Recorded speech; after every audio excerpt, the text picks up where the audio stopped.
विज्ञान को चलते भी विविध प्रकार के साहित्यों में भी प्रगति दिखाई देती है। जैसे नियतकालिक है, पत्रिकाएं है, समाचार पत्र है, पत्र व्यवहार है, शंका समाधान है, वैचारिक आदान प्रदान है। इन आदि संस्थाओं की स्थापना की गई और उसके माध्यम से लोगों को अच्छे विचार देने का काम वहाँ से शुरू हुआ। विभिन्न क्षेत्रों में वैज्ञानिक विकास आविष्कार हुए हैं, जैसे कि दिशा सूचक यंत्र, दूरबीन, सूक्ष्म दर्शन यंत्र, तापमापी, वायु दाब मापक यंत्र आदि प्रकार के वैज्ञानिक विकास इस प्रकार के युग में पुनर्जागरण में किए गए हैं। वस्त्र उद्योग का विकास बहुत अच्छी तरह से बढ़ा। उसमें धातु से बने हुए विविध प्रकार की वस्तुओं को निर्माण करना या धातु विज्ञान युग शुरू हुआ।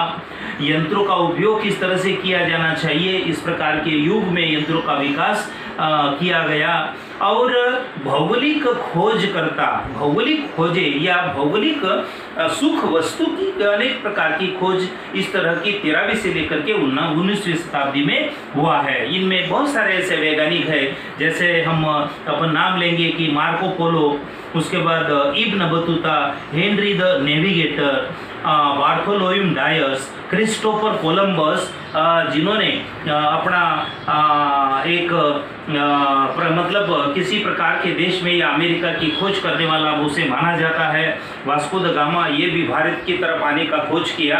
मेरे ख्याल से 1497 में यहाँ पे 4 मई 20 मई 1497 में उन्होंने भारत की तरफ आने का मतलब जल मार्ग से उन्होंने उसका आविष्कार किया। बहुत सारे ऐसे वैज्ञानिक हैं कि जिन्होंने विविध प्रकार के अपने आविष्कार किए हैं और उससे वैज्ञानिक में बहुत सारी प्रगति प्राप्त हुई है। उसके साथों साथ हम ये भी बात देखना चाहिए कि औद्योगिक क्रांति जो है उसका परिणाम प्रत्यक्ष एवं अप्रत्यक्ष रूप से इस देश के ऊपर में या संपूर्ण देश में किस तरह से हुआ है। औद्योगिक क्रांति यह 18वीं और 19वीं शताब्दी की बहुत बड़ी ऐसी एक देन मानी जाती है, जिसके माध्यम से औद्योगिक क्रांति के लिए पूंजीवादी अर्थव्यवस्था का विकास होना भी आवश्यक था और उसमें नए नए ऐसे तकनीकी की खोज होने के कारण उद्योग व्यवसाय बहुत बढ़ने लगे। उद्योग व्यवसाय का बहुत सारा ऐसा विकास होने लगा और उसी के कारण जो है ये हमारे देश के बारे में अगर हम बोलते हैं तो उन औद्योगिक क्रांति का विपरीत परिणाम हमारे यहाँ के छोटे लघु उद्योग, मध्यम उद्योग, इन उद्योगों के ऊपर में हुआ है और वो पूरी तरह से बेरोजगार हुआ है। लेकिन दूसरी तरफ अगर हम देखते हैं तो ये इंग्लैंड में जो औद्योगिक क्रांति हुई उसका बहुत सारा श्रेय यह इंग्लैंड को तो जाता ही है, लेकिन उसका अच्छे परिणाम संपूर्ण देश के ऊपर में प्राप्त हुए हैं और उसे काफी परमाणु में औद्योगिक क्रांति के कारण संपूर्ण देश में विकास ही विकास की लहर पूरी तरह से निर्माण हुई है। तीसरी उसके बाद में आर्थिक राष्ट्रवाद। अब यूरोप में आर्थिक राष्ट्रवाद का उदय औद्योगिक क्रांति का एक परिणाम माना जाता है।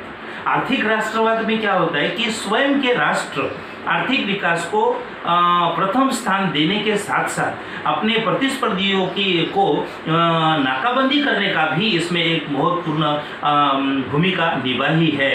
तो इसलिए संपूर्ण देश के लोगों के मन में एक अपनी आत्मनिर्भरता, जैसे आज हमारे भारत के प्रधानमंत्री नरेंद्र मोदी जी कहते हैं कि भारत को आत्मनिर्भर होना चाहिए, तो आत्मनिर्भर तभी होते हैं कि जिस जो भी वस्तुएं हमारे देश में निर्माण हो रही है उस वस्तुओं को हम लोग खरीद करें, हम ही उसको तैयार करें, उसका मुनाफा हम ही तैयार लें और अपने राष्ट्र के प्रति अपनी भावनाएं जो है वो पूरी तरह से समर्पित करें। और जो हमारा शोषण जो विविध प्रकार के विदेशों की कंपनियां यहाँ आकर के करती है, मतलब उपनिवेशों का आर्थिक शोषण करना प्रारंभ शुरू हो गया था, उसे हम बाहर निकल करके हमारे देश में एक आर्थिक राष्ट्रवाद निर्माण करने का भी काम इस प्रकार की युग में अब किया गया है। दूसरी बात कि उग्र राष्ट्रवाद, औद्योगिकरण वांशिक श्रेष्ठता की अवधारणा, आक्रामक औपनिवेशिक नीतियाँ आदि बातों आगामी साम्राज्यवाद की वृद्धि के लिए सहायक हुई है। और इसका परिणाम ये हुआ कि इंग्लैंड, फ्रांस, बेल्जियम, जर्मनी आदि राष्ट्रों ने कई लाख वर्ग मील क्षेत्र में या प्रदेश में अपने साम्राज्यवाद को बड़े पैमाने पर विस्तार किया गया। आगामी अध्याय में हम यूरोपीय उपनिषेधवाद की जानकारी प्राप्त करने वाले हैं। तो इस तरह से यूरोप में पुनर्जागरण हुआ और विज्ञान का भी विकास उसके साथों साथ हुआ। इसे भारत के इतिहास में बहुत ही महत्वपूर्ण मायना रखता है।